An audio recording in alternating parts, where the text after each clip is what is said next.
খালেদা জিয়ার শারীরিক অবস্থা আগের চেয়েও ভালো। তিনি একা একা হাঁটতেও পেরেছেন। দেশের খোঁজ খবরও নিয়েছেন তিনি।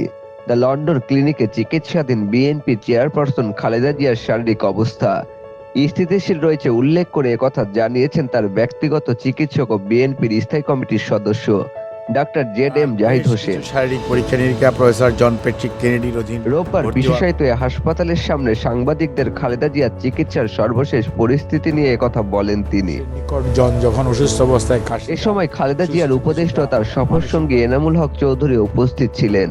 উন্নত চিকিৎসার জন্য গত বুধবার ৮ জানুয়ারি খালেদা জিয়া লন্ডনে যান। ওই দিনে লন্ডনের হিথ্রো বিমানবন্দর থেকে সরাসরি তাকে লন্ডনের বিশেষায়িত বেসরকারি হাসপাতাল দ্য লন্ডন ক্লিনিকে নেওয়া হয়। এরপর থেকে প্রতিদিনই খালেদা জিয়ার রুটিন স্বাস্থ্য পরীক্ষা চলছে। সোমবার বিশেষজ্ঞ চিকিৎসকদের পরামর্শে বিশেষ কিছু পরীক্ষা করানো হতে পারে বলেও জানান ডাক্তার জেড.এম. জাহিদ হোসেন।